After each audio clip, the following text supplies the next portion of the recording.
Steve, my good man, how the devil are you? I'm good, buddy. How are you? I'm wonderful, my friend. As you know, Steve, I've been away for most of the weekend, which is why I've been neglecting my duties on the Facebook group. I know I promised to actually be more present, but I fucked that a little bit. We went away to Brighton for Cherie's birthday. It was quite a wonderful time.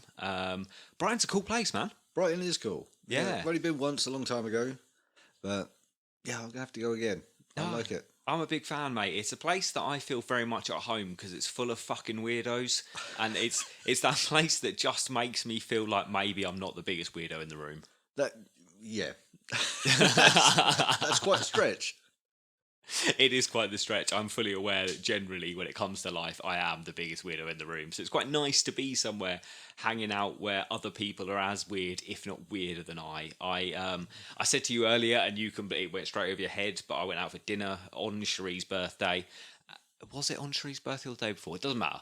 But anyway, we went out for Cherie's birthday and went for a wonderful fondue, the best cheese fondue I've ever had. It was at a place called The Witches, spelt Witch EZ, in Brighton. If you can get a table, great, go for it. Fondue is on point, very, very good. But Mo from EastEnders was there. Big Mo, not Little Mo. Big Mo was there. No idea, mate. Don't watch that show. No, okay, so I didn't know who she was, but it's this little restaurant. It's 6 tables, maybe 8 tables, but it wasn't a lot anyway. And Cherie was sitting there, and Cherie and I were already pretty gone by this point. Like, we'd had a lot to drink before we turned up. And Cherie spent the whole night being like, I think that's Mo. I think that's Big Mo. Is that Big Mo? And it turned out it was actually Mo. From EastEnders, whose name I don't actually know. I was going to say, that can't be a real name. No, it's not her real name. It's a character name. I don't know her real name. But Cherie was so excited about it. It really did make her birthday, which was quite good. Nice. Nice. Yeah, I'm glad you had a good weekend. Yeah, it was nice, man. It was fun. Went stand-up comedy, had a lot of drinks around Brighton, and just wandered around and just hung out with other weirdos. So it was cool. I really enjoyed it. Yeah, sounds like a good weekend. Yeah, it was great, man. How's your weekend been? No racing, so what have you been up to? We had a very chilled weekend. We took Enzo to football on Saturday. And we did some, I did some sort of house sorting, some moving some bits around, getting a bit of room back. Now the boys are getting bigger, getting rid of some of the stuff that they don't need. I mean, I did notice when I came in, there's more room just in this recording area that we usually use. Yeah, I have a push bike in the side there, but that's now living in the van temporarily while we've just generally just having a sort out. Yeah. It's that time of year where like Brody's now a little bit bigger, so we don't need the smaller stuff.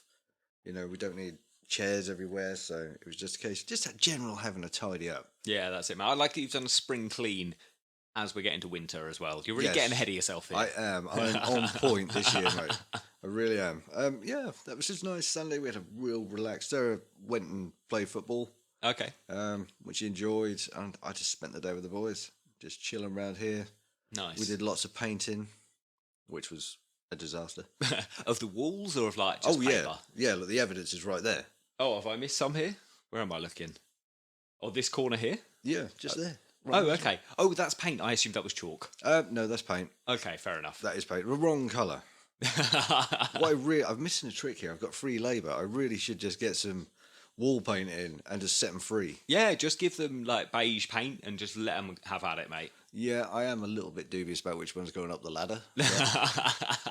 That's fine, mate. We can set up an entire pulley system with like harnesses and shit. It'll be fine. We can swing them around. They'll get right into that top corner. Neither you or I could get into that top corner, to be fair. So you get the pulley system going and happy days, they'll do it. Yeah, just for everyone else's benefit like this, we're in my extension bit, which is a sloping roof. So the top corner is pretty damn high. Yeah, it's much higher. Like, I'd need to be up a ladder to get to that. So. Yeah, you have to stand on the top of a good ladder to get right at the top there. So, yeah, well, I'm sure Enzo could manage it. Yeah, I reckon he could. Yeah, I'll just catch him. Buy him some sweets. That's job done, isn't it? Yeah, he's in a fudge at the minute. He's discovered fudge. Ooh, he's got an expensive taste. Yes. I like fudge. I hate fudge in pick and mix, though, because it's so heavy. Yeah, no, this is the proper soft fudge. Cornish fudge. Okay. Nice fudge. He's discovered that. So every time he's good, you've been a good boy, Enzo. Fudge.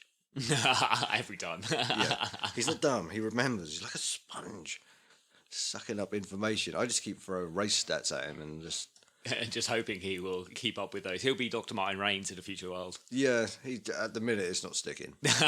He'll get there eventually, man. No, Don't he worry can about it. remember the $bucks saying from like his favourite cartoon, but he can't remember stats from '92. It's really annoying. No, that's okay. That's fair, though. If you get him watching MotoGP now, how old is he now? He's 4. He's 4 now, so get him watching MotoGP religiously now. I watched Formula 1 religiously for my first 10 years of life, but I don't remember much pre-Mika Häkkinen's 1998 win of the championship. Lost. So you know, I've got 6 or 7 years of Formula 1 that I know I watched, but I don't know anything about. So, you know, you've got 3 more years. If you keep him going now, he'll be on point. He will be taking over this podcast from us, Steve, in a few years.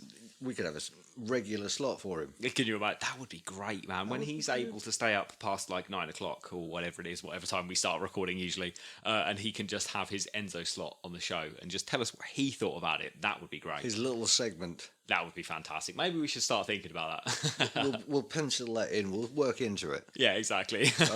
Brody, on the other hand, not a clue. He'd just be eating everything. Yeah, no shit's a given. As long as there's crisps involved, he's there. Oh, it's bananas, mate. Oh, that's better than crisps, though, Steve. Yeah, bananas, fruit, man. I've never bought so much fruit in all my life. That's good, It's man. insane the amount of fruit we get through: strawberries, mango, bananas, not so much apple, orange. Jesus, oranges, mate.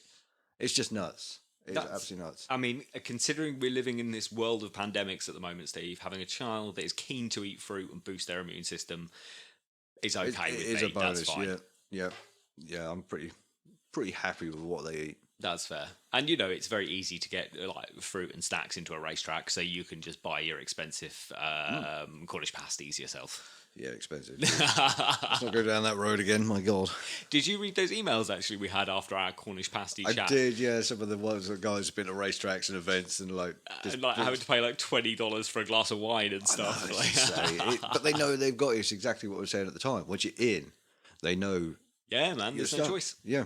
They can charge what they want. Yeah. And people will buy it. Yeah, exactly. You know, good on them, why not? Because I'm sure those pictures they have to buy are not cheap. A fortune, man. Yeah. Like, I don't know what it would cost for a race, but I know like a music festival, I was chatting to some people who had I think it was a crepe van. No, it was a fish and chip van, because I was working at a fish and chip shop at the time, so kind of felt like I knew a lot about the industry, but obviously knew nothing about the industry.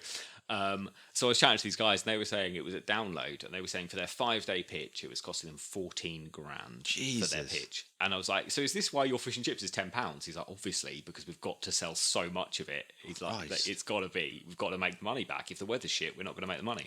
That is a gamble. Yeah, exactly. That is a big, big gamble. Especially for a festival in the UK. I was then going to say, we know what this British weather's like, and it is dodgy. Yeah, exactly. That's why our cars are literally full of every item of clothing we own. If we go out for the day, like with the boys, there's waterproofs, there's wellies, there's trainers, there's shorts, there's a spare pair of clothes just in case they stack over and hit a puddle. I now keep in the car the same things I use for hiking and stuff. They were actually gifts. It's a Thermarest Honcho Poncho is what it's called. They're wonderful bits of kit. But it's a poncho. It's a synthetic insulation poncho that comes down well past my knees, but can also be popped out to use as a blanket. It's also water resistant. Like, it's a great piece of kit to keep in the car.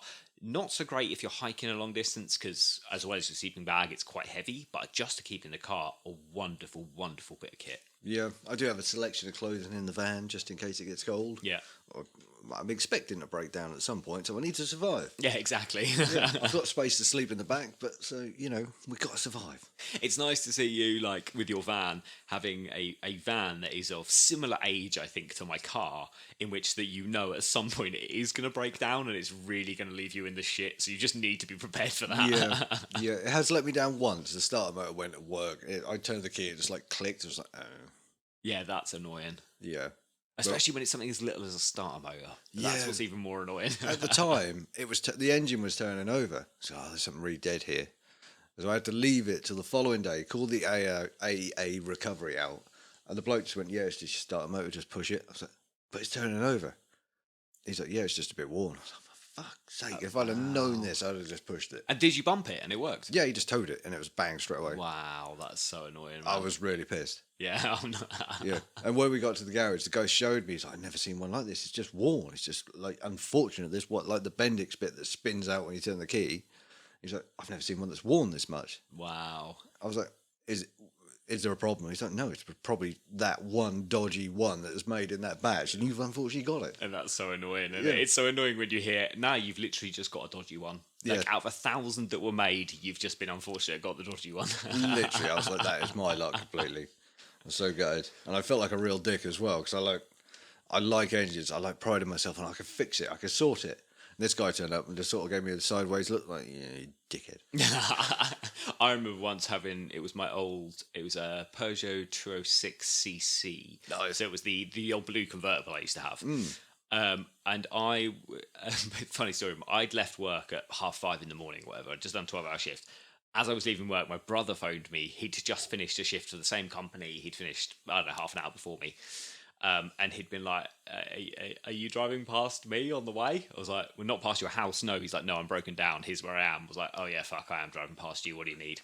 He's like, I don't know, my car's just died. Can you come get me? I was like, yeah, that's fine, no worries. I'll pick you up. I'll drop you off at your girlfriend's. It's in the city. That's very easy. We'll sort out picking your car up tomorrow, no worries. So I went and picked him up, got him in the car. Then I hit a speed bump, dropping him off to his girlfriend's, and oh my god, all the electrics in my car just died instantly. Nice. I was like, what the fuck has just happened here? And the only thing that lit up on my display was just stop. And I was like, right, Pete, we're going to get you to where you're going, and then I'm going to stop. But let's get you to where you're going first. So I pulled over, double yellows, bus lane, and clicked the engine off, and let him out, and went to start it again, and absolutely nothing. I was like, oh, for fuck's sake. So I phoned, I can't remember if it's AA or RAC, I get it through the insurance, but I phoned them, and they were like, yeah, we'll be with you in about 2 hours. I was like, oh, fuck. That's really annoying. I was like, it's 5 o'clock in the morning now, 5:30 in the morning. It was pushing 6 o'clock. I was like, the bus lane's okay for another hour, but it's not going to be okay after that. But I can only drive automatic, Steve, as you know. So I can't even push it out, because without electrics, you can't change gear. And every automatic says there's a way to just to manually move the gear. But good luck fucking finding it. And whatever automatic you're in, it's so hard to find. So I just had to leave this. I put a note in the windscreen, whatever. I went up to his girlfriend's flat, who was overlooking it, so I could see it from where I was. And no one turned up, thankfully. The RSC turned up, and it was literally as simple as, oh, your earth cable has just sheared. Yeah, it was just, you hit a bump, your earth cable's gone. He's like, that's £6. I was like, fucking £6 result, let's go. I also had a night shift that following night, so by the time I got home, I had like 3 hours sleep and I had to go for another shift, which I was raging about. Always the way. Always the way, sadly. Typical. That's it. But that's enough, Steve, of my... I was going to and say, car motoring woes. woes that we've had in the past. Exactly. Shall we dive into the show, my friend? Obviously, there's no race coming up this week coming. We're in this weird kind of limbo land between races at the moment, but there is stuff to talk about. There is, yeah. Let's dive into it and have a little chat. Good stuff. Let's dive in. So, guys, I'm Tim, he's Steve, and this is for the love of MotoGP.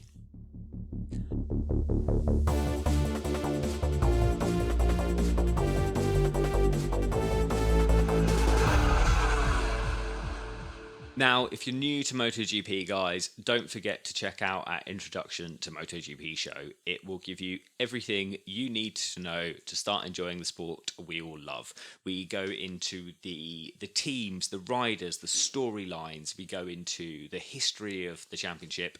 And we just take a deep enough dive to give you enough information to start enjoying it from nowhere. So if you've got no idea what's going on, scroll back through your podcast feed and check out that show. That'll give you enough.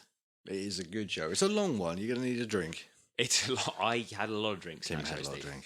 A lot of drinks. But let's dive in to this show, Steve. Like we say, we've got another weekend off before MotoGP returns to Misano. We do. And track action will begin on October 22nd. We'll do our Misano preview show next week. Yes. Yeah, week before. Well, a couple of days before. Yeah, exactly. But this week, Steve, we just get to chat shit. We do. There's a few points we've got to talk about. But generally, it's just going to be us talking shit. Exactly. It will just be us discussing our car woes again. Yeah, probably.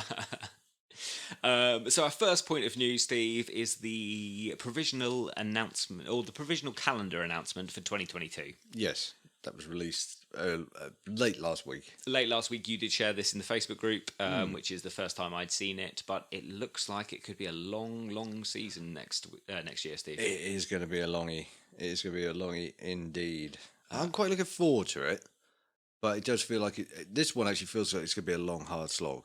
Yeah, exactly. So we're looking at a 21 race season, starting in Qatar on the 6th of March. We'll then be going to Indonesia, the new track. We'll be going back to Argentina, assuming everything's okay there. We're then going to Kota on the 10th of April, to Portimao once again on the 24th of I'm April. happy about that. I'm very happy about that. We're then at Jerez. We then go to Le Mans. Following that, we go to Mugello, Catalonia, Germany. The Assen, we've got Finland, the Kimi Ring mate. on the 10th of July, which is Cannot wait. that track we've been waiting for years now. It does feel like a long time now. I think it was supposed to appear in 2020 it was supposed to come on, but the pandemic. COVID put stop to it all. Exactly, so that's 2 years late, but we've been waiting for that one for a while. It's going to be good, mate. I cannot wait for that. Following that, that's pretty much then the summer break from the Kimi Ring. We then Yes. come back to Silverstone on the 7th of August. We've got Austria on the 21st. Then we've got San Marino.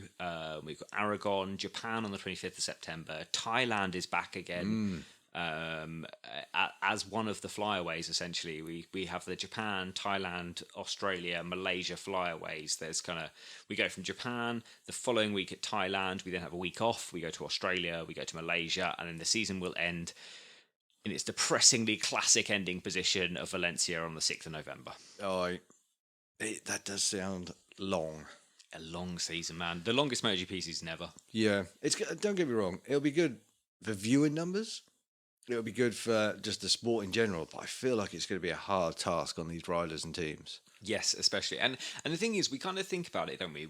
We always say, it's going to be a hard slog on the riders. And then we all look at them and we go, well, they're paid multiple millions a year. Exactly, to do maybe the best job in the world, except for the fact they risk serious injury at every occasion. But one of the best jobs in the world. But we never think about the teams. We never think about everyone behind board. Yeah, and that's not just the mechanics. That's the logistics department. Yeah, There's so many. Yeah, exactly. There's so many people involved in this. And even when you come down to the commentary teams and stuff, the people that are on site, they could be away from home for a long, long period. Yeah. Like, these are hard jobs. Yes, okay, they might have 3 days off a week.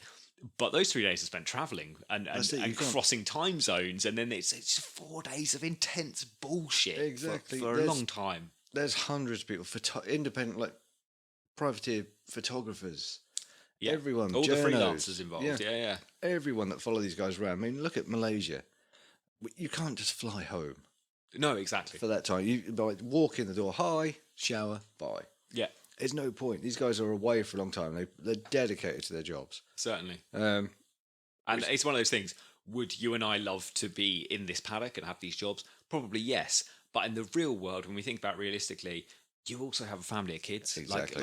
I wouldn't want to be away for that. Exactly. So there's much more going on. I'm in a different position to you, in which a lot of my life is spent going to these places and doing weird things and just spending huge amounts of time away from home. And I'm very on board with that. But that's because I've not got the same roots, the same connections. See, I'm grounded. And much like you, most of these team members, if it's not the riders, a lot of the pit crews will have, a lot of the press officers will have, a lot of those people will have families and friends back home that they want to see all the time. Exactly. I mean, we know they make the most of it in the winter break, but then they've got testing as well that they go to. Yeah, exactly. And they're not just off. It's not like the season ends at Valencia and then that's it until March. Next year has to be planned. Yeah, and let's not forget, though, they might have a long 6 week, 7, 8, 9 week break in the winter, but most of these guys are freelance. Exactly. So, guys and girls are freelance. I say guys meaning everyone, as opposed to the gendered stereotype of guys here. But most of these people are freelance, so they don't actually get paid on this time off. No. They've got to make the money for the rest of the time to get these times off. Yeah, they're following other series. Yeah, exactly. You know, they're straight back to another track. They're following World Endurance or whatever. They're going around, I don't know, back to Japan following the domestic races. They're over here following domestic races which carry on. Yeah, exactly. They're always busy. These guys don't stop. To me, I like the idea of it.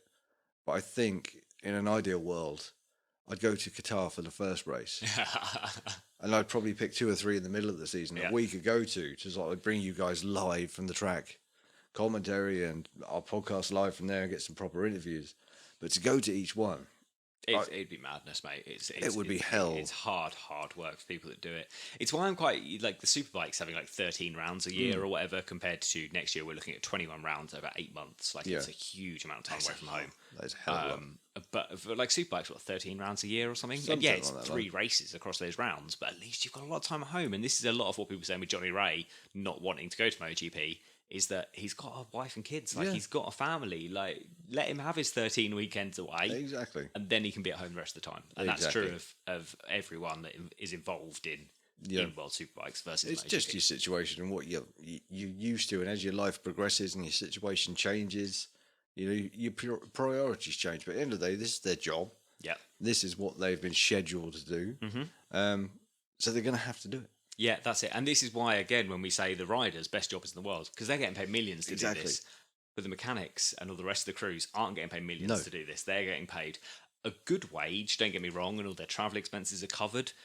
But they're not making the stupid money that is maybe worth being away from No, they'll family make a nice living out of Yeah. it. But it comes at a massive sacrifice. Yeah, exactly. So, I don't know. I've always said I'd love to do it. I've loved to do it. Then I spoke to a couple of journalists who were like, I'd love your life.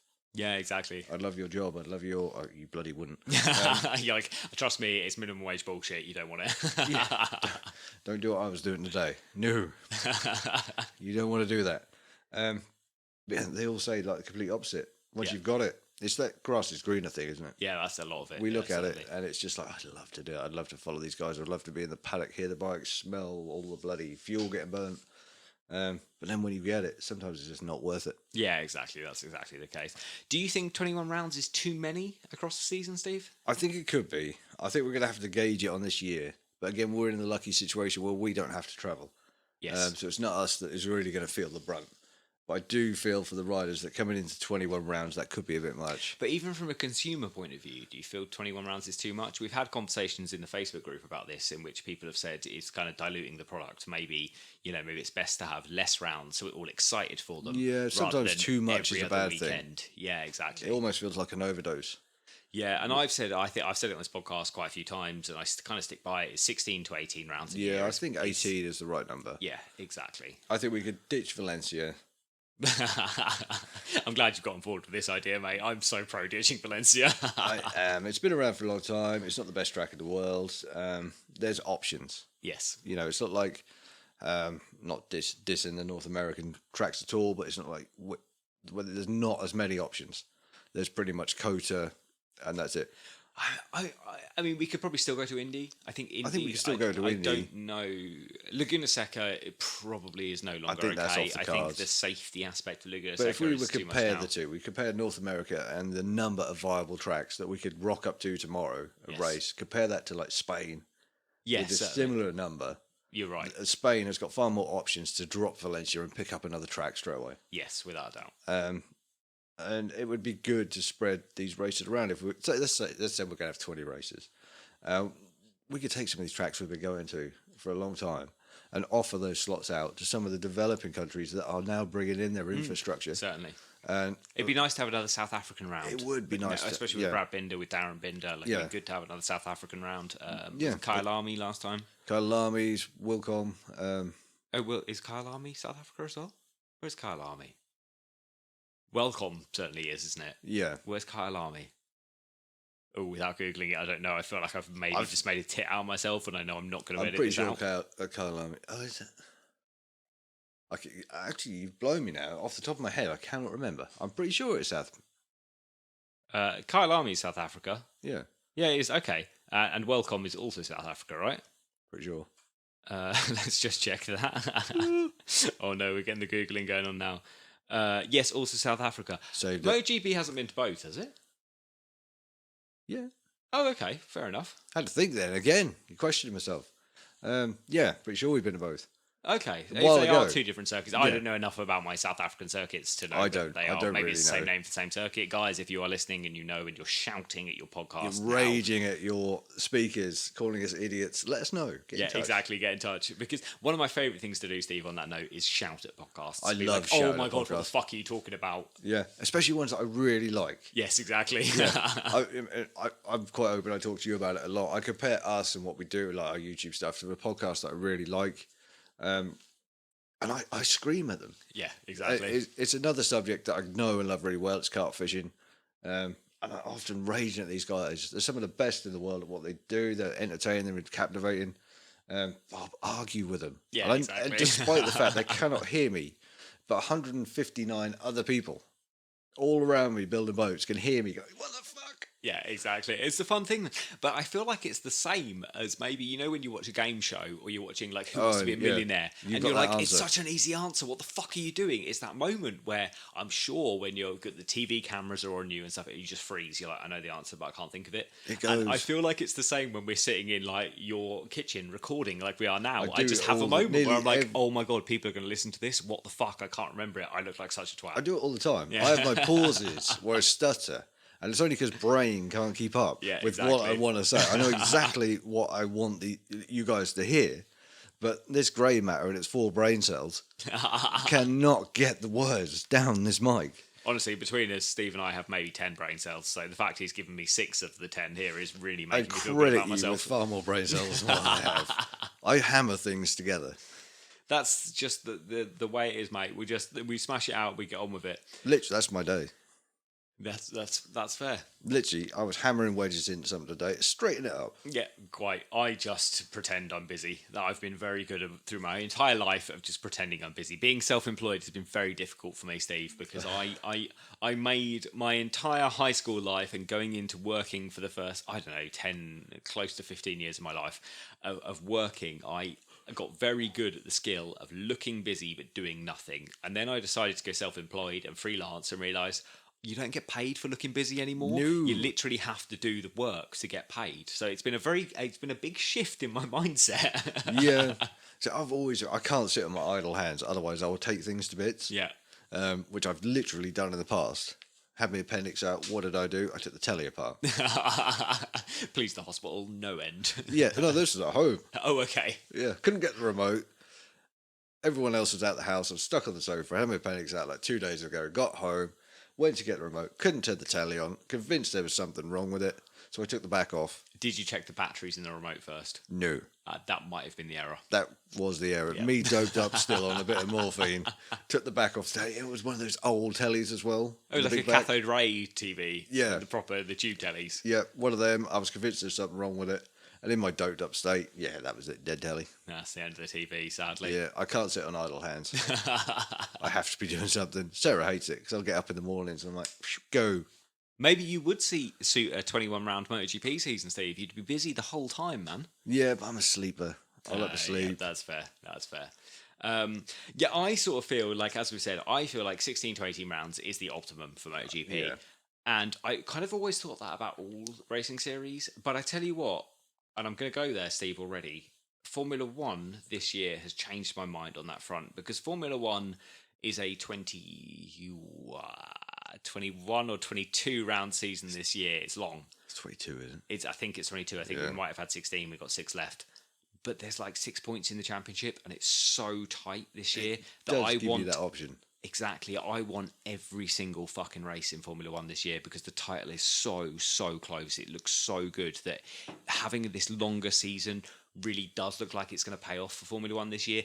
And it wouldn't have paid off last year because Lewis Hamilton would have won with 6 races to spare and it would have been boring as fuck. But this year is so close and it's such a great season that all of a sudden a 22-round season seems like it was a great idea because I'm so invested.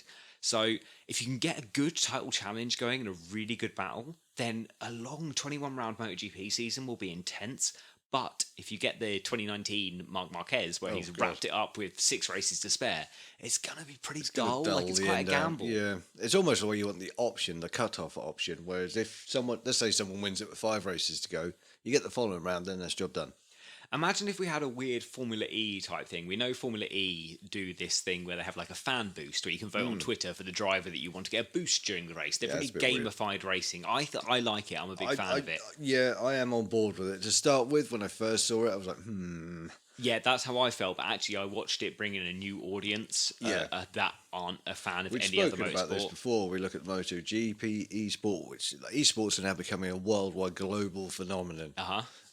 It's really exploded, and I credit a lot of that to COVID. Everyone was locked away. Oh my god, eSport during COVID was mental. You saw I mean, Formula One sort of did it okay to a level. MotoGP did it okay to Yeah. a level, but we saw like IndyCar doing full grids, man. Yeah. Like it was full grids of professional drivers in their sim rigs. Like so good. They really nailed it. They did, yeah. Everyone really got on board, and not just like racing. Like the Call of Duty Championship has been around for a while, but you look at Warzone, which you could go out and play now. Lobbies are full. They're still full, and for a lot of people, the online gaming thing was their social outlet. Yeah. That was their mental health saved. So I'm absolutely certain from now on the emphasis. There's far more emphasis. God, Get them words out, mate. You've had one drink tonight. that'll be your potent stuff that we haven't mentioned yet. We haven't mentioned yet. I was going to get to it, but Steve and I tonight are drinking a bottle of vodka that I received from a dead relative. It wasn't gifted to me by the dead relative, obviously. But I had a relative die that was, and then we cleared out his house like 6 months later, and we got these weird drinks. I honestly say I've got about 30 pairs of socks and pants and thermal layers from this guy as well. 10 out of 10 for that. But the all of them in packets. Like, That's all right then. I thought you got- meant like you just gone in his drawers. Oh no. Well, yes, in the drawers, but I got packets of socks that were brand new that were dated from like 5 years ago. He'd bought them and they were just sitting still wrapped brand new in his drawer. So I've got so many. I'm not wearing them today. I'm wearing my Christmas pudding socks today. But I I got a lot of new underwear from this fella. Anyway, he also gave. He also had 2 bottles of vodka that were vodka from the USSR. Steve and I tried to date these bottles, but they're not there. But they say product of the USSR. They're covered in Cyrillic alphabet all over them. And from what we can work out, it's obviously pre-fall of the USSR. So it's at least Pre-1991. Pre-1991. So we cracked open a bottle tonight. It's at least 30-year-old Russian vodka, and it's actually good vodka, Bloody man. nice. It's got no burn. It's lovely. It's really nice. I'm not a big drinker. I've had one glass, and I'm feeling the little twitch. Yeah, I'm 3 or 4 glasses in now. I actually had a terrible stomach from a dodgy curry last night, but the vodka has really suited me. I haven't had a liquid shit for 4 hours now, Steve, so, things are going well. Jesus.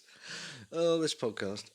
Yes, quite. Let's move it on then, Steve. Yeah, if you can have a good title battle, then a 21-round season is fine. It's really, really solid. You just can't predict it, though. But you No can't one predict knows. it, exactly. Yeah.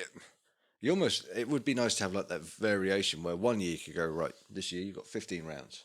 And this is actually what we were coming to before. I got distracted by what was going on there. But imagine if it came to a point where at round 16 you could have a fan vote and be like, we want 3 more rounds. Yeah. Like, imagine if that was a possible thing. Like, and then all of a sudden they're like, well, you got 3 more rounds. Like, it feels like a weird Black Mirror scenario, Yeah, but that it would would be a also bit be a strange. lot. It would be a lot of fun, man. It Just would, the it would unknown throw for in the a- riders going in there. There's no. Okay, I know I can take the championship slowly. I know I can afford a second place, and I'll get there. Because you can't afford that if there's a potential 3 more rounds. No, Like, exactly. You've got to be leading the championship at every round to try and make sure you've got the I advantage. don't It's just an quite like that unknown. idea. It would be fun. It would be ridiculous, but it would be Oh, fun. it would be ridiculous. I could never see it happening. But that kind of option would just throw a different level in. Yes. Just uncertainty.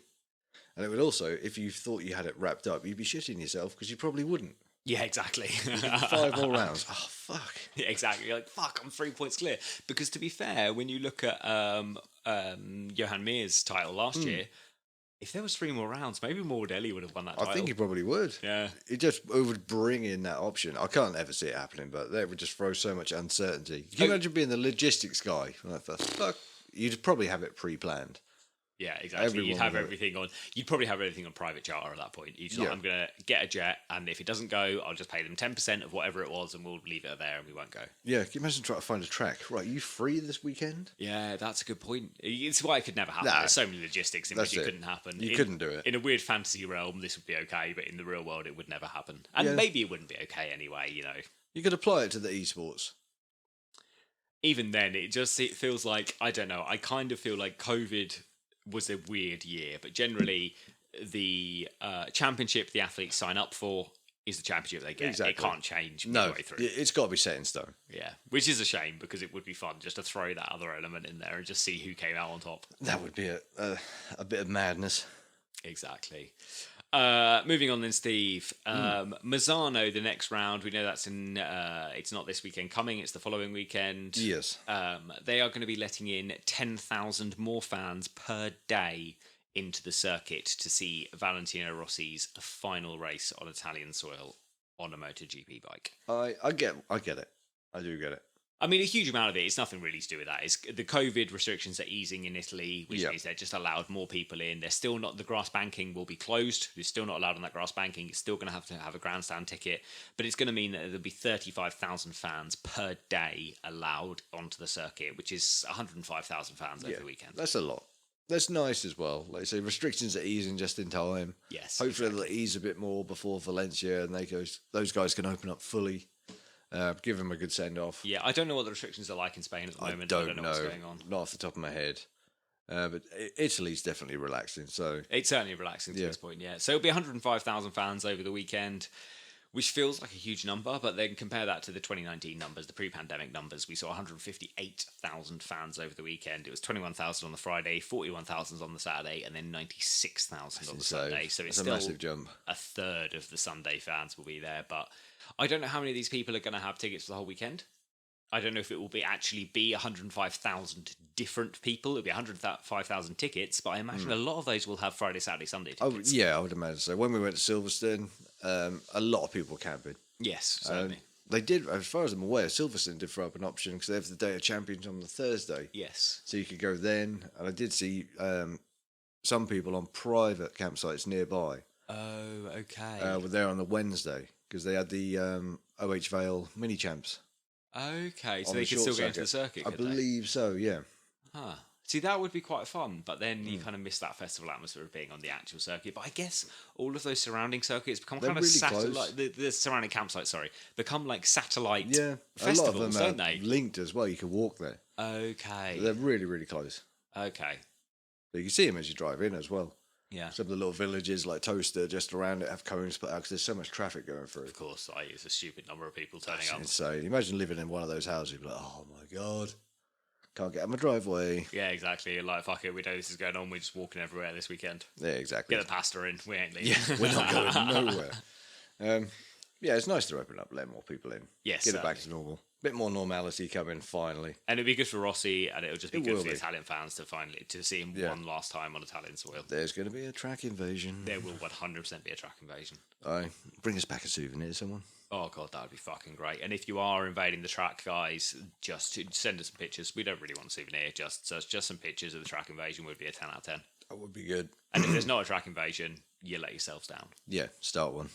This would be one guy in the middle of the track. Hi. Can you imagine? Tim and Steve sent me. Oh, shit. Yeah, exactly. We're not going to be held culpable for that in a court of law, actually. Just it's not our fault. You did it off your own back. Yeah, disclaimer here, anything you do is literally your choice. We didn't force you, but do it anyway. Okay, Steve, moving on. Private tests in Jerez. We've seen some more. I say we've heard of more testing in Jerez. We know KTM, Honda, and Yamaha have all been running their test riders, which is Pedrosa, Bradle, and Crutchlow, in preparation for the 2022 season. We don't really know what they've actually been testing, but it's nice to know the 2022 machines are out in force, being ridden in anger by some fast guys, and prepping for the next season. It's good to know they're thinking ahead. Yeah, because especially considering all three factories here, KTM and Honda especially need to put some fucking miles in. Just a bit. They need to get the development going. They need to start looking ahead. So it's positive. Very positive. Yeah, certainly. KTM, I think, have had quite a disappointing year. We'll probably dive into this deeper at the end of the season. I'm sure we will have multiple shows talking about this, but KTM have had quite a disappointing season. Overall, yeah. Bradle. Binder's definitely rescued them quite a bit. Certainly over the season, but I mean Oliveira's taken a race win as well. Like there has been glimpses of there's been a few glimmers of hope. Exactly, but across the season, KTM need to do the work, which is why it's good. Pedro's been out. Honda are much the same, aren't they? Yes. With Marquez, Marc Marquez obviously bashing 2 wins out this year, incredible. But apart from that, Honda has been nearly nowhere. And Yamaha, again, aside from Quartararo, it's a similar case across the board, isn't it? One standout, but if you take the average, It's just not looking good. Yeah, exactly. So like all three factories needs to put a lot of work in to get to challenge for next year, and they are doing so. We don't really know what they're testing, as we said, but we know they have been testing. So Yeah. fingers crossed for next year. All right. Let's keep it going then, Steve. Nicky Hayden has been inducted into the Motorsports Hall of Fame of America. Absolutely. About time as well. Quite. So this actually occurred before the Grand Prix at Texas. Yeah. But we neglected to mention it completely. I think we were just so distracted by everything else that happened in Texas. I think so, yeah. He was inducted to the AMA Hall of Fame. Oh, fuck me. I didn't even write a date down. I want to say 2 years ago. 2018, maybe. 2 years ago in my 2 or head. 3 years ago.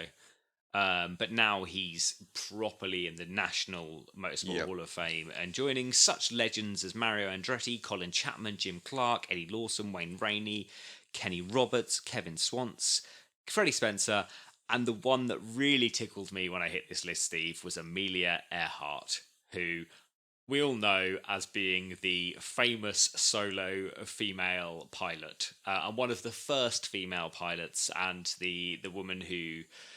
Did she crash in the Pacific, trying to cross the Pacific? Never found her, did they? No, they never found her. No, there are like supposed reports that someone found a plane. She was on an island, all this jazz. But... There seems to be stuff that maybe she could have landed on an island. Maybe it was the wreckage washed up on the island. My favourite theory, which I hope for her that it probably isn't true, is she was eaten by coconut crabs. I'm a big fan of coconut crabs, so I'm quite a fan of that theory. But I hope for her, if that did happen, she had already passed away, because I feel like that would be a traumatic incident. Those things are otherwise. hench. Huge, scary things, coconut crabs. I could do with one pet. I'd really like a coconut crab pet. I think it'd be great. Fair enough. Anyway, moving on. Let's get over my my love for crustaceans here. But yes, Amelia Earhart is also in the American Motorsport Hall of Fame for flying. But yeah, Nicky Hayden is now in there as well to be his legacy will forever be enshrined within the American Motorsport Hall of Fame. No, bad time as well. Exactly. I tell you what, Steve, let's take a quick break. When we come back, we'll cover the last few bits of news. And then I guess there's not a lot more to talk about, mate. So we'll just dive into the Fantasy League. Easy show. It's a nice, gentle show today. We can drink this Soviet-era vodka. We can be just smashing it out, having fun, chatting bollocks for a bit. Oh. Good stuff. Right, guys, bear with us for just one moment, and we will be right back with you.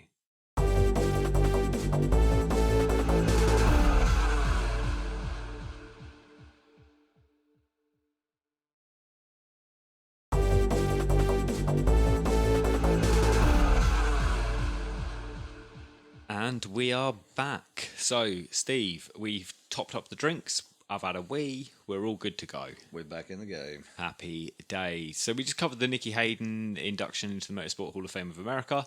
Yes. So next on the list here, Steve, is then this really, really great quote from Marc Marquez while speaking to the race. Yes.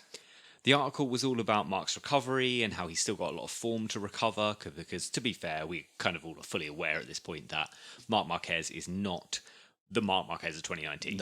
No, he's not the same person after the injury. Exactly. But he's getting there. He's showing shades. Yes, certainly. We've seen that. He dominated Sachsenring. He dominated again in Kota. So we know that the tracks he's very good round. And, I mean, he got that podium in Aragon, fighting for the win. So the tracks he's very, very good round, we know that he's back on form there. It's just getting back on form everywhere else. Yes, yeah. There's still points to cover for him. Yes, exactly. But the whole quote when something like this, and this was part of a longer article, but the quote that really caught my eye was this, and it was start quote. It's true that every time, step by step, I'm able to keep position more on the brake point, but from the brake point going into the corner, I still don't feel comfortable like I always did, and I can't slide the bike. Can't slide the bike and turn. That was one of my strong points. But now I go in like the others. I go in, but not well. And it really killed me because I'm like, it's just Marc Marquez throwing shades at everyone else. It's that now I go in like the others. I go in, but not well. It's just totally tearing apart the competition. Be like, none of them can corner. None of them can go into the corner as well. And now I'm going in like everyone else.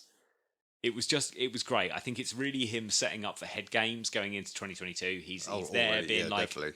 yeah, you guys are a bit shit, and I know how to beat you. I just need to get my physical strength back to do it, and then I'll be able to. Yeah, and I'm sure they're all thinking about it as well. Oh, It must be all 100%. playing on their minds. Like, as soon as this guy is back to health or back to full fitness, Yes. he is going to be a threat again. Certainly, and I think if he hadn't have won those 2 races this year, tracks we know he's good around, if he hadn't performed well at Aragon, if he'd had a bad Sachsenring, a bad Kota, a bad Aragon, then the rest of the field would be like, Marquez is done. Yeah. But the fact is, he didn't have a bad round in any of those, and No. they must all be looking at it being like, fuck, if this guy gets back up to speed, we are in trouble. He could do that, the Valentino Rossi thing, lose the title 2 years in a row, and then retake it for 2 years. He'll do the 2008-2009 thing. Yep.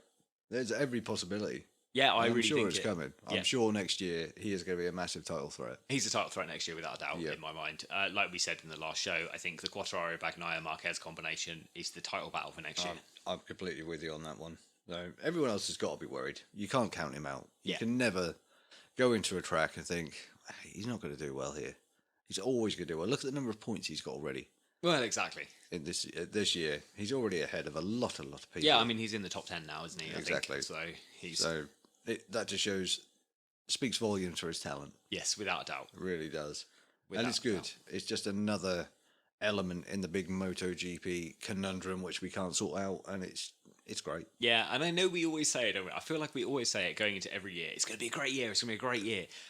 But I really feel like this year's been good. But I feel like next year has really got the potential to be an incredible season. It does, yeah. We always do say it. It's MotoGP racing. It's always good. Yes, But then we have a spanner thrown in the works like the Marquez injury, which opens up so many different questions.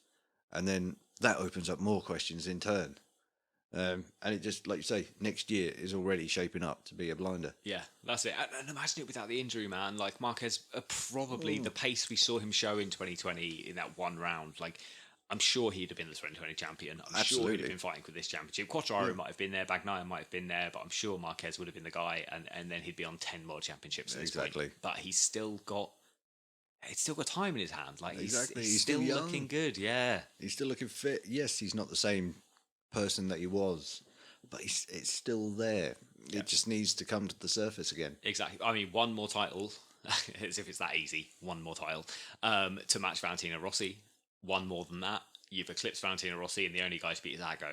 And you and I have had our disagreements on whether we think Marquez is going to beat Ago's records, but I think we're both in agreement now that because of these 2 years, probably not a chance. No, not now. I don't think so now. But pre-injury, I was all over. I was like, absolutely. Yeah. I don't think he was ever going to be stopped except by himself, which happened. I'm sure he's going to beat Rossi. I really am. I would be surprised if he doesn't, even now. Yeah. I mean, it depends on how next year goes. If next year goes and he wins it, even if it's a slugfest, Yeah. and it's a real battle to the line, then and he does it, then yes, I think he's very capable of beating Rossi. If he can't win next year, I think getting 10 championships is probably done for him. Yeah, I think he was settled for equaling Rossi's 10. And I think you'd be an idiot not to. Yeah. I think if he pushed beyond it, of course you'd want to beat it. Well, And yes. if you see the opportunity, if another year pops up where it looks like he could do it, he's going to take it. He's not going to turn around and say, "Oh, I've got 10, solid." Yeah. It's all right. If he gets halfway through a season and it's looking feasible that he could do it, Yeah, then- even if he's like 50 points back halfway Yeah. through the season, but looking okay, if he can, if it's one of those like the 2015 season, if it's win it or bin it races, and that's how he's got to 5 rounds to go, 50 points short or whatever, and he's like, I could still do this if I can keep it rubber side down. he's going to go for it. There's no way Yeah. that he's going to just shy away from it. And go, nah, I think I'll leave this one. I'll sit this one out. Yeah. Natural born racer. These guys want to win. Yeah, No matter exactly. what condition they're in. We've seen all of them ride in with some serious injuries, and they just want to win. They still come out and give it their all. Yeah, and I think Marquez is the prime example of that at the moment, isn't he? Someone that He is, has absolutely. And maybe in his early career, you'd have argued that he was too much like that. It was too much win every race, and he would refuse to settle for the points. Whatever. 2015 was a prime example of this. Refused to settle for the points, lost the title because of it. And then we saw him kind of move on forward, especially through 2018, 2019. We saw him go, I can't win this race, so I'm going to take second and just take the points, and I'll win the title at the end of it. But he's got to a point in his career now where it's properly going to be win it or bin it. Yeah, it has. It's swung full circle. Certainly. Where we saw that mad win it or bin it young mentality evolve into the calm, collected intelligent racer. But now he's got something to prove again. Exactly. Now it's a whole different ball game. Yeah, exactly. Which is what we love. Yes, quite. I just can't get enough of it. I can't get enough of Marc Marquez. Can't get enough of two-wheel racing, mate. No, absolutely. I'm completely with you on that one. So we moved from two-wheel racing, Steve, onto four-wheel racing very briefly. But yes. COTA, after the after the MotoGP round, the FIA, the four-wheel equivalent of the FIM, have said that COTA needs to be in better condition for Formula One, and Formula One goes there very, very soon. It's not long. Yeah, it's a round or two, isn't it? I think it's maybe the next round, but it's in like 2 or 3 weeks. It's soon. It's very soon. But after seeing all the rider complaints in MotoGP, the FIA, the Federation Internationale Automobile, I think, have looked at COTA and said that it needs to be smoothed out before F1 arrive there. So it's going to be very much like we saw last time. It's just diamond grounding of the main bumps, and then let's fix the symptoms now, and we'll worry about the actual disease later. Yeah, let's smooth over the issue, if you'll excuse the pun. Yeah, a couple of band-aids here and there is what it is. Yeah, it's a quick fix for the long-term fix. Yes, exactly.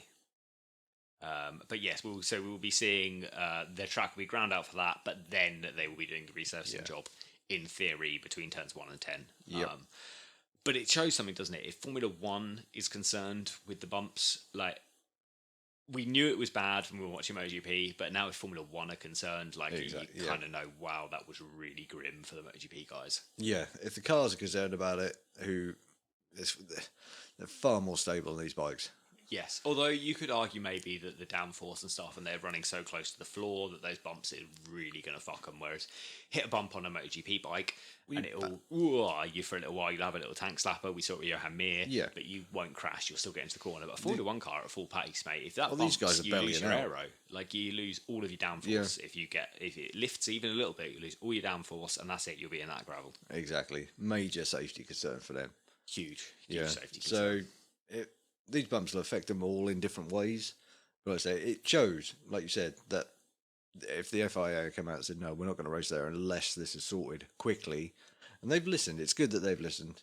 Yeah, there's quite a nice relationship now between the FIA and the FIM. Yeah. It's a relationship that really was quite a bad relationship for a lot of years, through the 80s, through the 90s, through the early 2000s. A really bad relationship between the two bodies that run these sports, but certainly in recent years they've come together, and it's been much closer in what they want from their circuits, and that's why we're seeing probably more of a crossover now between the tracks like COTA, which are a Formula One, and a MotoGP circuit.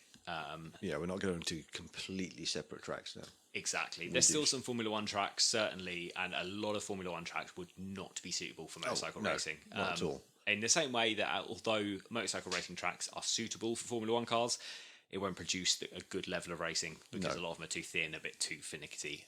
But you just need the barriers out of the way. And we've seen it. Formula One has had some amazing circuits, but the barriers are just too close. Yeah. They all need their own requirements. Yes, should we say? And that's why there's an FIM homologation, or an FIM grade and an FIA grade. Yeah. There's different grades depending on what you're racing. I think it would be nice to see the two consumed into one body, so it's just like an international motorsport over body, and then you could have your subcategories to Formula One and MotoGP. Yeah, that would make a lot of sense. I think the problem with that would be that the FIA and the FIM are probably, whether they're getting on now or not, are probably both a bit too power hungry to share a single ruling body between them. I think so, but you could have one organisation that rules them both, so you know that when they sat down, they had to get together. Things had to be discussed properly, and just take away any kind of element of individuality. Yeah, and I think that is happening a lot now, without having a ruling body above them both. I think it would just be too hard. And I think they both require very different things from a circuit, don't they? They're completely different motorsports, essentially. Yeah. Well, they are. But like you said, the requirements for both, they're completely different. Yes. And if you had one set of rules, someone's always going to lose out. Without a doubt. Yeah. And 9 times out of 10, I think it would probably be the cars over the bikes, because Yeah, and I think the thing is the difference we see between the two from a safety aspect is especially circuits that run the cars want tarmac runoff. Yeah. Because tarmac runoff, actually, from a circuit point of view, makes complete financial sense. Because without tarmac runoff, you can't actually run corporate track days. You can't No. do all this because if there's a risk that the cars get beached, then it's done. You That's can't good, do yeah, that. And game we've seen over. it in Formula One. Cars can get beached in gravel. It doesn't happen very much anymore, but it used to happen a lot through the up through the early 90s, before that, and then into the early 2000s.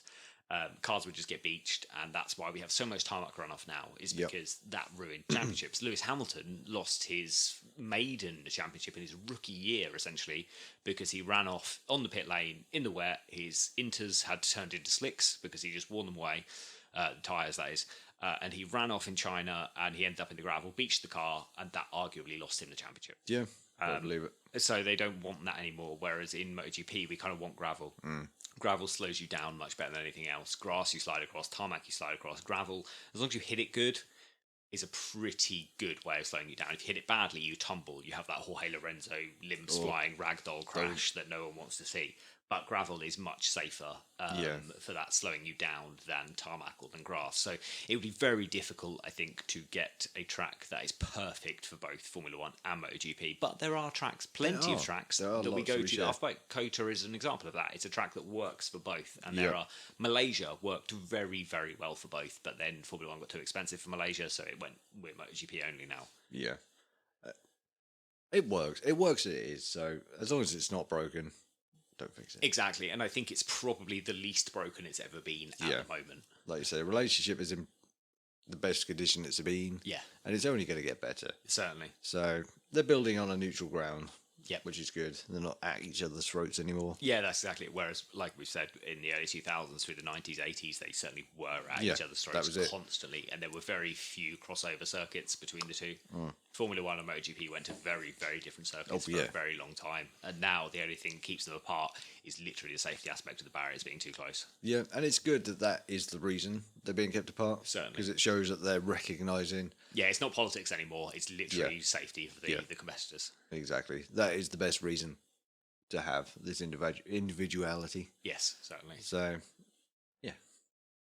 Okay, so moving on, we have the British Talent Cup promotion system change, Steve. This is quite an interesting one. Yes.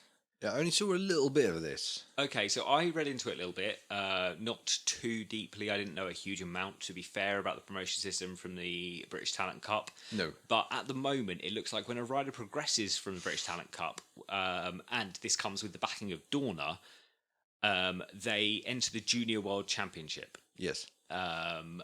But it's not necessarily the rider that wins the British Talent Cup that goes up into the Junior World Championship. It's the rider who shows the most pace and promise and progress during the year. Yeah. So if you start at the back but you end up finishing second, you may well be the guy that's promoted. Yeah. Other riders will be promoted without a doubt, but the Dorna-backed promoted rider is the one that they deem who has made the most progress and showed the most pace promise throughout the year, and they always enter the Junior World Championship. This was just the way it went, but now they've changed the rules, Steve, so that riders can enter the Junior World Championship if that's what Dorna decide that's the best way to do it.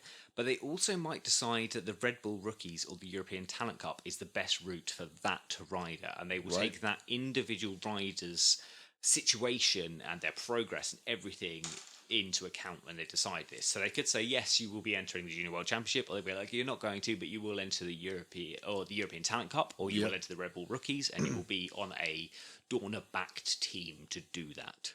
That's a good way of doing it, I think. It gives the option. It shows that Dorna are going to look at each individual rider. Certainly. And assess what, like you say, it's going to be the best route for them. It's not just, all right, you're good, off you go. Yeah, and I think I read a few people saying, well, this kind of throws some shade at the British Talent Cup, because the British Talent Cup was kind of thrown in as a rival to the European Talent Cup or to the Northern Talent Cup. It was thrown in as this, it was going to be equal to that. Yeah. And I've seen some people saying, like, well, if the riders progressing for that are only going to progress into the European Talent Cup or into Red Bull Rookies, is it really worth it? But yes, is my argument. It's still worth it. I think it's still Absolutely. worth. It's still a route. It's still a way of getting there. It's still the road to MotoGP. A dead end. Exactly. It's not like if you get told, oh, you're going to go race in this championship, and you know full stop that you'll never progress past that. Yes. They all now lead to MotoGP. Exactly. And I can sort of see the argument a little bit with the European Talent Cup one.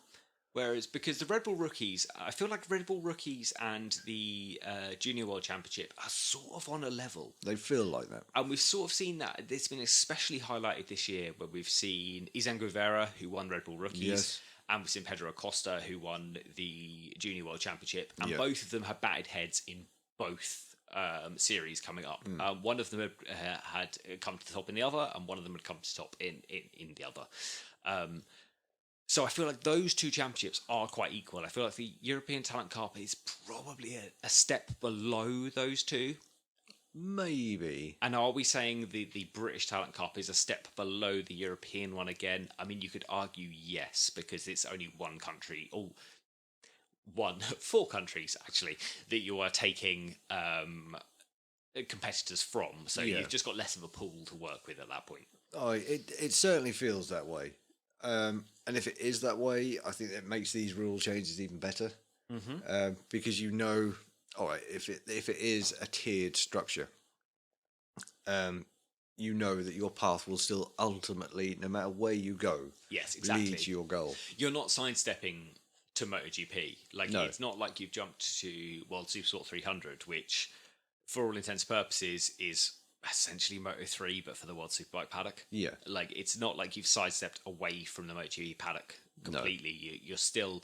The funnel is still sending you to MotoGP if you can succeed. Yeah, it almost feels like there's a direct route. Yes. And then an indirect route. And it maybe you just feel like you could argue, like, I'm not going the straight line, sort of televised. I'm not going to hit route. CEV, Junior World Championship, and then Moto3. I might have to go through Red Bull Rookies or European Talent Cup first, and then I could make the jump. Yeah, it just might be a longer road to get to where you want to be. But that longer road could be a single year. And Yeah. I wonder whether part of this is, and we've spoken about this before, Steve, is whether we are, it's about keeping the younger riders out of World Championship racing. I wonder whether part of it is just maybe sidestepping for another year. So rather than arriving on the World Championship at 16, they're getting there at 17, a little bit more mature, a little bit more prepared for the pressure of the World then that's a good Championship. thing. Yeah, The certainly. more preparation, the better. Yeah, I think that's a very good thing. I think this part of this comes down to actually the terrible events we've seen over this year, with 3 riders losing their lives in these lower classes. I think you're right. I think that could play a big part in these rule changes. Someone's stepped back and taken note of what's happened. Yeah. And just thought, right, we're going to change this and just try and get these guys as much experience as possible. If we don't feel like you're quite ready to step up yet, we'll put you over here. Yeah, you've progressed beyond this, but you're not ready for this. But we've got this other thing here you can go do instead. Yeah, go do that. Get some more experience. Learn how they ride over there, which is essentially going to be the same. And then come back, and then we'll put you through. We'll assess you at the end of that year. Yes. And if they feel like at the end of that year, they could then move you across again to somewhere else. It's just going to be a longer journey. Yeah, and I think the Michael Laverty Moto3 team is going to really help with this the progression as well. We're just focusing on the British riders. This is obviously that will definitely help. I quite like it. I'm on board with this. I think it is a good step. It's going to be a good change, and I'm all board for the more experience you can get, the better. Oh, certainly, without a doubt. Yeah. So I think this is going to help a lot of riders. I'm sure some riders, some teams will probably be at home looking at it, thinking, oh, "Really, another year before I can get there?" But sometimes that's better. Well, that's the thing, isn't it? Because it's better to take that extra year than be a Sam Lowe's and get there and fall down after a year. Exactly. Who wants? I mean, he's still there, but you want to get there and you want to stay there. Yeah, exactly. You want to progress from there. You don't want to take a step back. Like you say, Sam Lowe's, we've seen some riders drop back down and then move up again. And Sam Lowe's is maybe an argument for maybe one of the only riders that's dropped down and succeeded. Yeah. Because we've seen it doesn't the Hafiz happen very Siren, often. we have seen the Jesus fucking Christ, what's his name? He rode for Mark VDS in MotoGP for a single season. Tom Luthi, there we go. We saw him rise up from championship challenger to nothing, and then come down and have very poor results since then. Like, it's very hard to drop back down. Yeah, some people will argue that it's not. You've got that experience on a bigger bike, but now they're so different. Yes. Although the electronics are closer than what they've ever been before, it's ultimately a completely different machine. Yeah, exactly. And you've got to learn to ride it completely differently. All of a sudden, you've switched your head to MotoGP machine. You spent half a season unlearning how to ride a Moto2 bike to ride a MotoGP bike, and then you're back to Moto2. Yeah, and you've forgotten everything that you learned in the first place. Yeah, exactly. And that would have taken you 3 or 4 years to learn. Exactly. Everyone's going to turn around and go, it's like riding a bike. You never forget. This is different. It's not like, it's like pedaling up a hill backwards. Yeah, exactly. This is very different. This is that kind of thing that it's very easy to say it's like riding a bike you never forget for you and I, or for the fans out there. But for these people that are athletes that are getting paid to do this, that are at the pinnacle of their careers, they're the best in the world, like every fraction of an advantage they can get makes a massive, massive difference. So having to unlearn all those advantages and then try and learn them again after your head's a bit fried about it. We've all done it. We've all left a job and gone to a new job and been like, I'm fucking going to nail this. And it's just fallen apart because you're like, this is so different. And then I've done it before where I've gone back to my old job and been like, it's okay, I was good at that. Whoa, okay, this is different. I need to unlearn everything. And this is just shitty minimum wage jobs. Like, imagine doing it for hundreds of thousands of euros a year. Yeah, I've done exactly the same thing. Left because I thought that'd be better. Get there, like, oh, crap. Uh-huh. Actually, sometimes it is better the devil you know. Yeah. You go back, they've made changes. And then all of a sudden, you're in the same boat as you were last job. And then you've got to relearn again. Yeah, exactly. These things are always changing. You can't...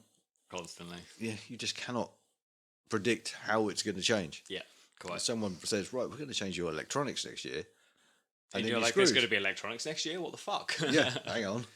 Didn't plan for this. What do you mean electronics? What's going to change? Yeah, you're going to have anti-wheelie but no traction control. Yeah. So, shit.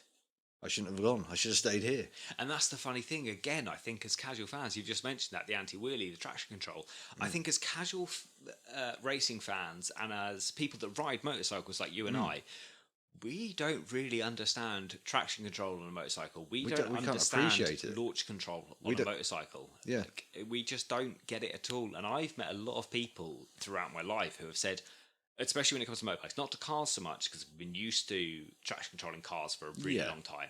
But when it comes to motorcycles, I've met a lot of people that have said, I'm much better than traction control, I can just do it. And it's like, that's kind of bullshit, because a computer is much more powerful than you are at working out these scenarios. Like, a computer is much, much better than any of us. Yeah. Like, it does. We're no longer in the 60s here. Computers are more powerful than people. Like, we just need to accept that. And a traction control on a motorcycle now is incredible. And launch control, Jesus Christ, on a motorcycle now is something special. You can buy amazing motorcycles that do amazing things where you can just full throttle and just let go of the clutch instantly, and the front wheel will stay down and you'll just fucking go. And that's nothing that you and I could do without that, without the computer assist. No, and we never get the opportunity as road riders to use these machines. We could go out and buy the brand new R1 Yamaha, sorry, take it out for a frap around the road and not get within 10% of its potential. Exactly. I remember speaking to the guy, and we've spoken about him before, Steve, you and I, who owns an R1M around this town.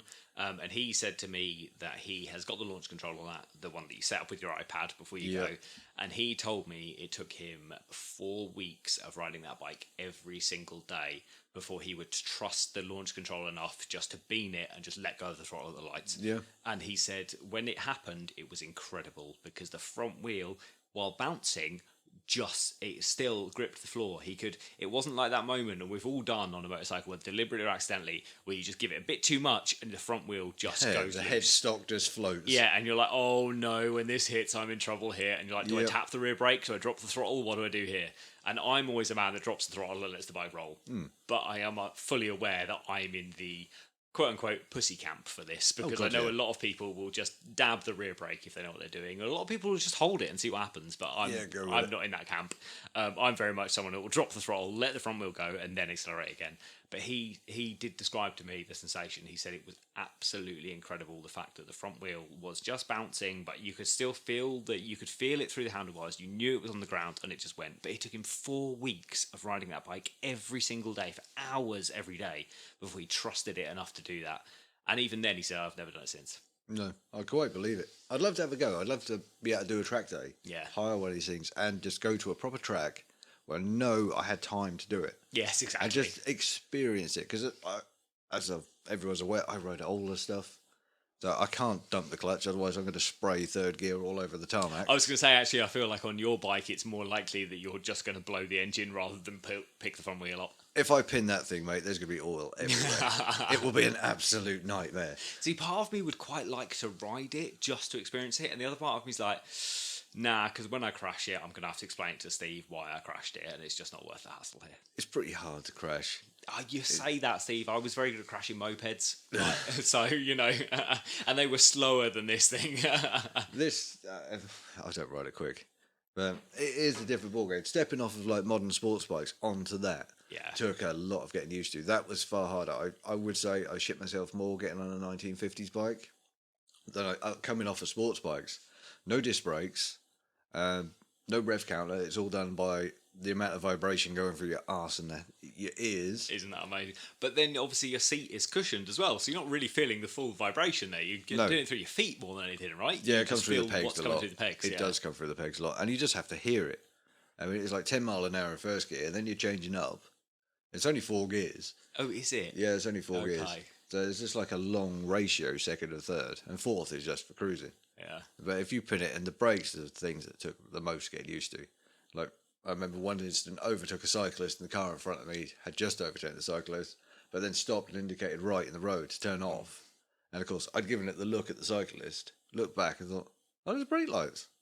Which, to be fair, I stand by this till the day I die, is the most ridiculous manoeuvre a car can ever pull. Why the fuck are you overtaking anyone if you're then just about to turn anyway? Wait the 20 seconds and just fucking make your turn. You don't need to do the ridiculous overtake to do it. It's unnecessary. Just be patient. And if you've already left your house to the point where 20 seconds late is going to make you late for a life and death scenario, you fucked it. You should have just left earlier. Yeah. But I remember seeing these brake lights thinking, I've got to get around this. And he'd done the right thing. He pulled over to the right, but because I've overtaken a cyclist, I'm also on the right. Yeah. And with old cable brakes, shoes, not discs, I weren't stopping. Yeah, that's a scary moment, man. That's the moment where you just have to pin it and hope for the best. Well, I braked to start with. I thought I'm going to slip this round him, and I did exactly that. Okay. Just locked the back wheel up, so I had an angle. Oh, nice. This was almost a planned locking of the rear wheel at that point. Yeah, had no choice. Jeez, I'm impressed, man. Yeah, then let that out and had to go onto oncoming traffic. Okay. Coming the other way to get round his bonnet. So, yeah, this car's beeping at me. I'm thinking, well, it's T-boned him. Scary shit, man. I can't go left because I won't make it. And I'm going to wipe out the cyclist. So it's round him. And we made it. I did stop like 50 feet down the road.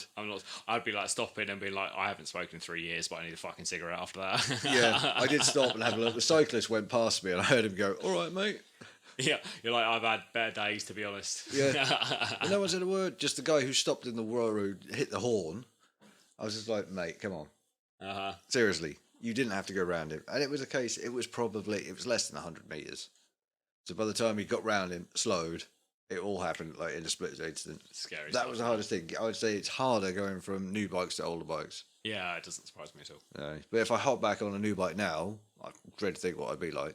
Well, to be fair, I remember the most fun I've ever had on a motorcycle. Looking back at it, like I've had bikes that are fast and are fun because they're fast. But the most long term fun I've ever had on a motorcycle was my Honda Cub 90, man. Yeah, like I'd quite like to get rid of my car now and just have a Cub 90 for just cruising. At the moment that doesn't suit my lifestyle. Like being between Norfolk and Scotland a lot of the time doesn't really help. That would be a hell of a mission to get up there on that. Especially with Cherie, because Cherie she'd hate it on the back. Doesn't ride a motorcycle, does drive, but hates every moment of it. And I don't mind driving, so I like driving. I'm a bit of a driver. I'd rather smash out a 13-hour drive, and I'll just drive. And if I need to be awake, I'll just wake Cherie up, put her sleep, and I'll be like, you need to talk to me and just feed me fucking caffeine now. I'd much rather that. But, she wouldn't be able to ride a motorcycle full stop. I tried to get her a CBT once. She wasn't keen on the idea. And that was the end of that. So I kind of have to have a car at this point. But I'd love just to get rid of it and get another Cub 90, mate. The Cub 90 was great. 50 miles an hour, no matter what was happening in the world. If it was uphill or downhill or the wind was against you or behind you, just 50. And you got 3 gears, you just smashed through them, and it was great. Yeah. Great machine. It would be a round the world motorcycle for me, a Carbon 90. Like, amazing machine. Yeah, they go on forever as well. And there's parts everywhere. Well, I think it is still the most mass-produced motorcycle and sold motorcycle. Is it one of the most ubiquitous around the world? You can find parts everywhere. Yeah, they're amazing machines, man. Yeah. I loved my Carbon 90. I think I paid about 800 quid for it. Sold it for like 600 quid 4 years later or whatever. But a wonderful machine, man. Yeah. Loved it. Yeah, I think I'm quite pro smaller bikes. I'm very pro. I genuinely don't think you need anything more than a 400cc on the road. Especially not over here in the UK. The roads are so crap. The road surface is appalling. Yeah, exactly. You know, Maybe if you're cruising in Australia or in the US and you're doing 1,000 miles of straight road, get something a bit bigger. But realistically, you don't need anything more than a 400 not in over most here. places. I love my little 400. Yeah, you had an SR, right? VFR. A VFR, sorry. 400, which I love that thing. I used to go riding some guys who had R6s, and they'd leave me on the straight. Obviously. Through the twisties, I was far quicker. I just had the thing pinned. Absolutely pinned all the time. That was great. You could just knee down everywhere. Yeah. I remember the first time we did it, I was like, this corner is great. And I kept going back. There's a series of like S's near where I lived. I just spent the day backwards and forwards, backwards and forwards. And you're like, if I put the bike an inch further in this direction, I can carry 2 miles an hour more corner speed through here, and it does go like that. There's certainly roads like that. What I've I did. done. Yeah, Literally what I did. And there's a great spot heading back to where I lived, where you go through these S's, but then there was like a little ridge, a hill, and I worked it out. I could get round these little S's at about 80 miles an hour. And then 70 for any police officers listening. Yeah, 65. Oh no, 60 because it's in carriageway. It was definitely 60. Yeah, definitely 60. Definitely 60. The speedo was in kilometres. I was very confused, officer. Yeah, last corner was a right. Then you hit this ridge, and I worked it out. I could get round this last corner at about 80, and then pin it and get some air over this ridge. Ooh, nice. Excellent. But then shit myself. Yes, exactly. I remember even on my moped, like at 16, like getting a moped for the first time, finding hills you could, if you fucking pinned it at 33 miles an hour, you could get air out of it. It was the most exciting thing in the world. Yeah, I seriously regret selling that bike, but I got a bit big for it. I grew up a little bit, got a little bit heavier, a little bit uncomfortable.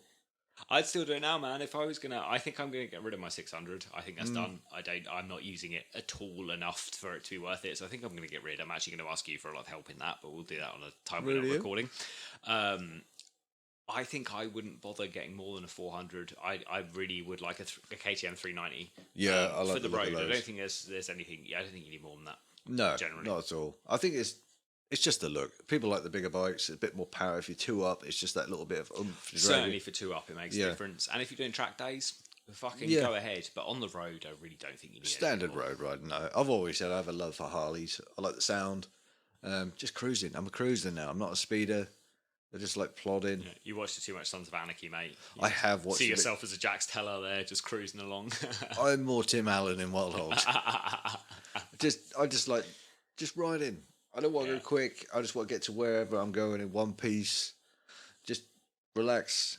It's just all about the motorcycles. It's not about going quick. No, I'm with you completely. It's funny. I find myself when I've been riding in recent years, I find myself I like a day ride, but that's fine. I love nothing more than riding at night, and Yeah, that slow riding. You've got to be slow because you don't know what the fuck is happening in front of you. So you've got to be slow. I like that cruising at 50, 60 miles an hour at night, especially just because I like being out in the dark. I'm very aware as a white male, like I've got this privilege of just being able to be out in the dark and loving it.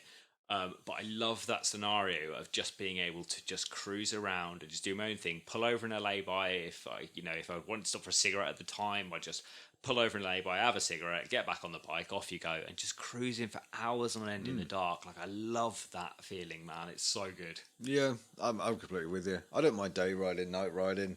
I'm a rubbernecker. Like if I'm out on the bike, I'm like, oh, look at this. Look at that bit of scenery. Shit road. Yeah.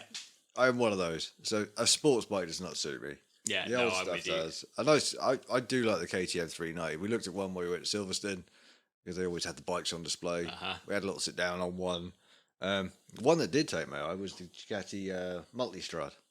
They're Okay. sort of big cruiser, or not cruiser, crosser sort of thing. Yeah, they're almost the off-roader, aren't they? The Yeah. Strada, the GS equivalent for the BMW Yeah. and stuff. They're That like was a really big, nice, yeah. really comfy. Fitted my shape really well. So Can you hit the floor okay in those, though?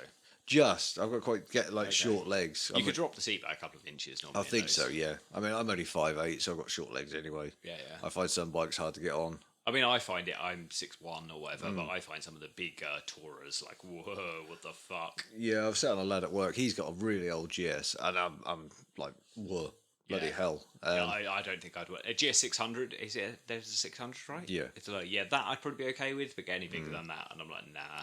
And a lot of that's smart. I've got a bummed right leg, so if I can drop it on my left side, I'm fine. I can hit the floor, I'm okay.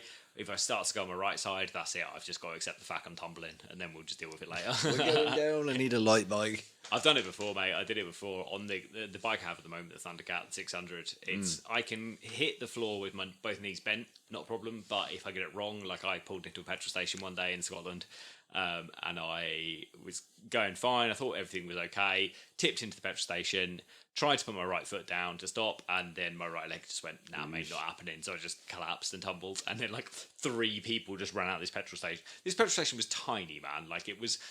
They had one till. Why the fuck did 3 people pour out of the petrol station to save me? But 3 people poured out of the petrol station to save me. At the same time, the 2 guys I was riding with just pointed and laughed.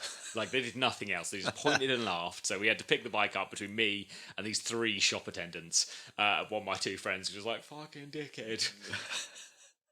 We've all done it. We've all had that moment. I've never dropped a bike, but I've certainly come close. Oh, I've dropped a bike. I dropped my 500 in Lowestoft. It was the... Oh, fuck, what bike was it?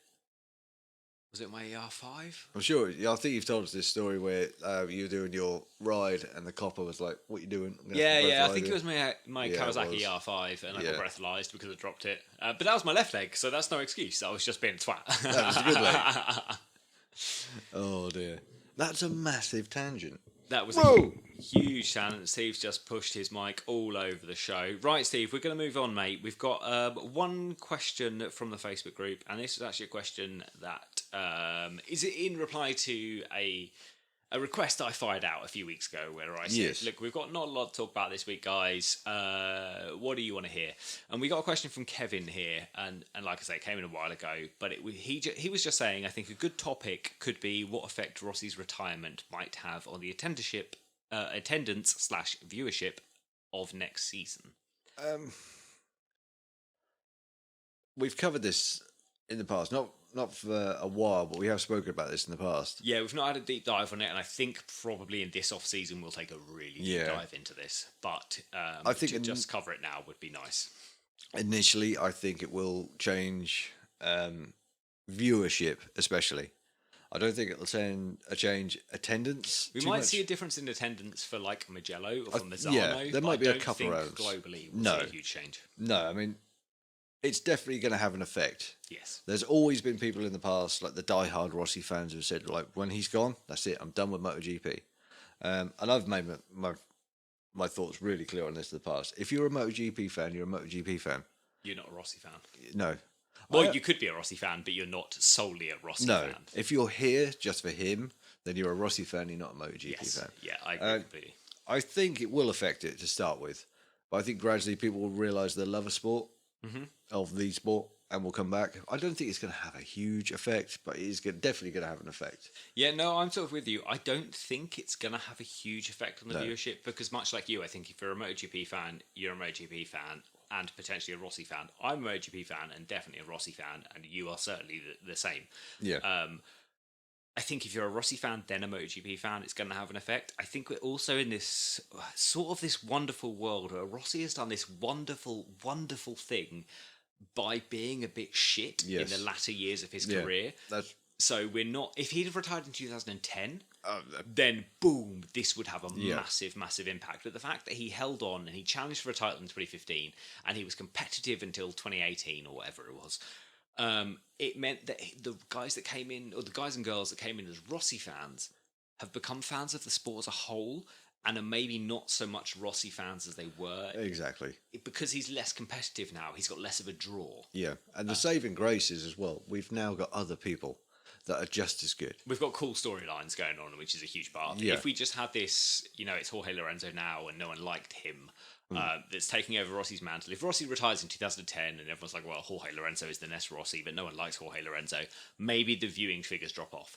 The fact of the matter is, we have a Bagnaia, we have a Quartararo, we've got like Jack Miller, we've got all these guys that could vie for a title that probably combined have the same amount of fucking fans as Rossi anyway. Yeah, I think the worst case scenario, and the only time I ever would have said, yeah, absolutely, would be if we were in that weird situation where we were just about to get the CRT bikes, and it looked like the championship was about to fold. If Rossi was retiring then, and we were coming into the season mid-season, where we just had like 14 bikes lined up on the grid, and it was really looking like there was no one else there to pick up that mantle. Yeah, certainly. Then I'd say, yeah, I'd be really, really worried.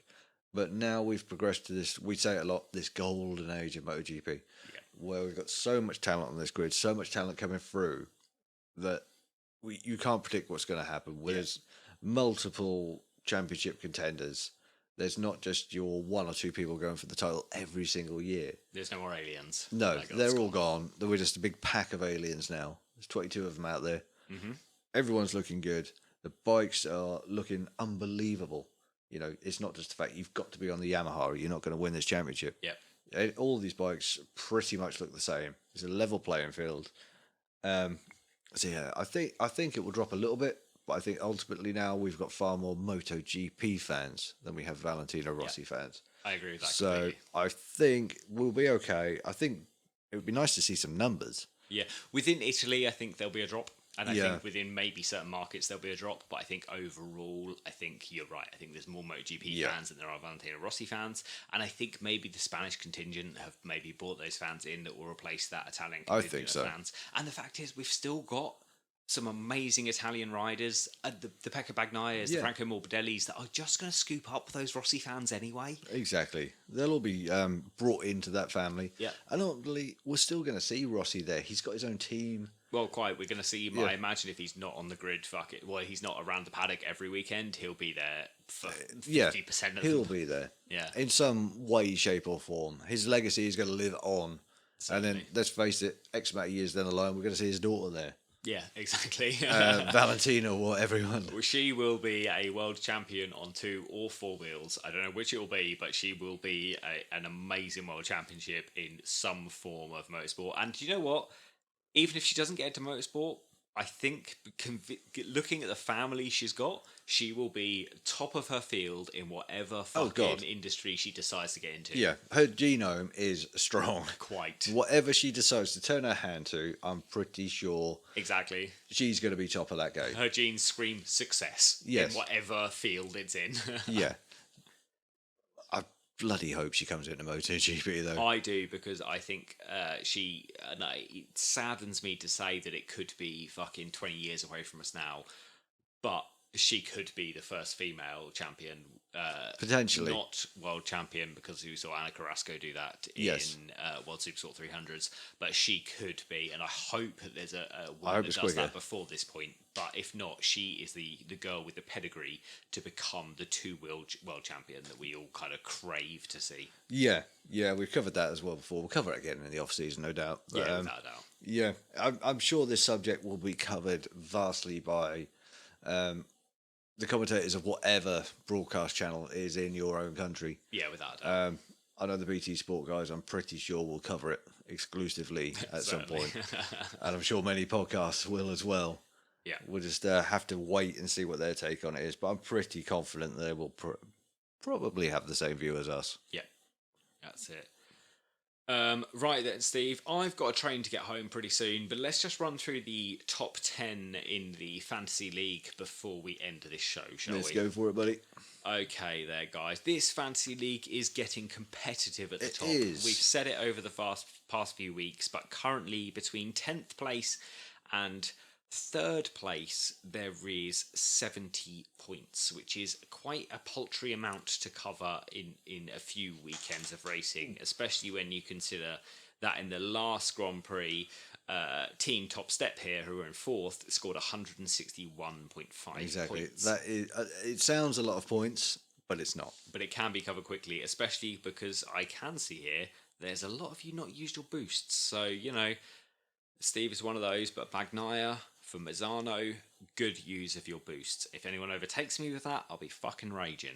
But here we go. The top 10 looks like this. Patronus STD from Great Britain is in 10th, followed by Mr. Kobayashi from Australia in 9th.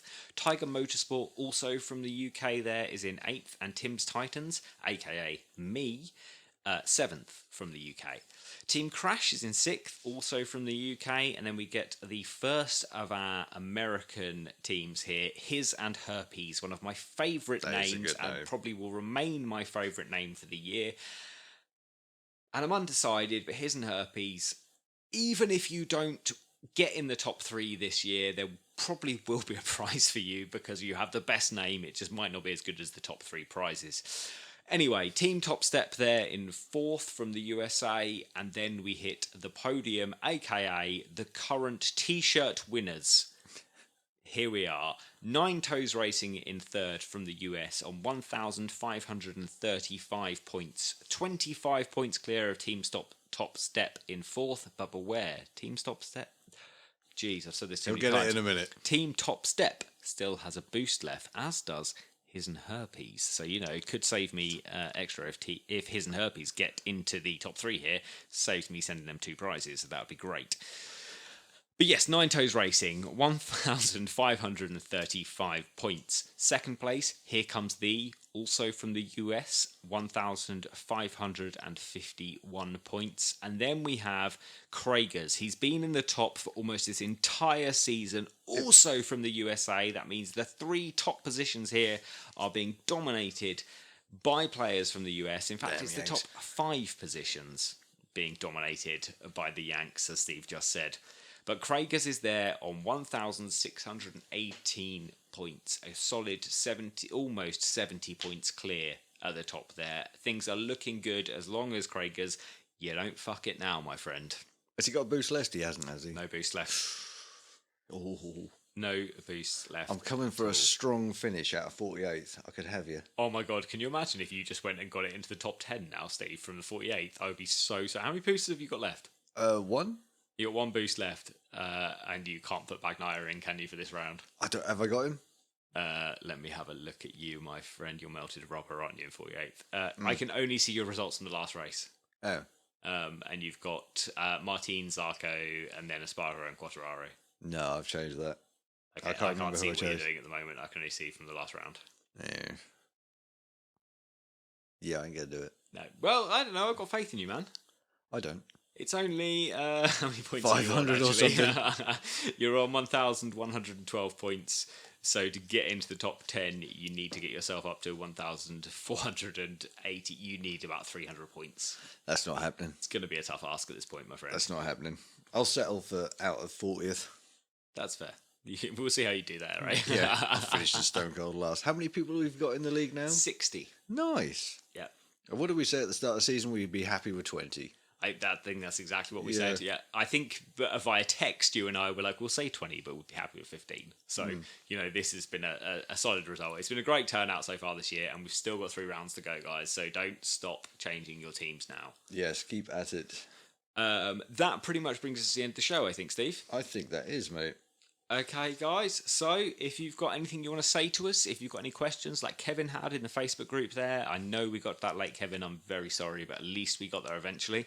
But if anyone else has anything you want to ask us, you want to say to us, you can get hold of us on... We are For the Love of MotoGP, and you can find us on Instagram and Twitter.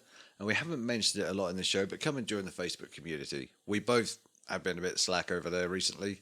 We've just been busy, but we will jump back in. It will pick up. We will pick up. Everyone else has been chatting, so yeah, exactly. We might as well join in. It's just us really dropping the ball on that one. Yeah, we've just taken a step back. We're just like, we're busy. You guys handle it. Yeah, exactly. But yeah, come and join us. It's good over there. Or if you want to, drop us an email. We are for the love of MotoGP@gmail.com. And that pretty much brings us to the end of the show, guys. So thank you all very, very much for listening. We will be back next week with our Misano preview, which we will finally get round to actually previewing Misano, which we didn't do last time, but we will do this time. We will. So stay safe out there, guys. Look after each other, and we'll speak to you next week. Goodbye. Take care, guys. Music is by Andrew Greenwood. Thanks for listening. Goodbye.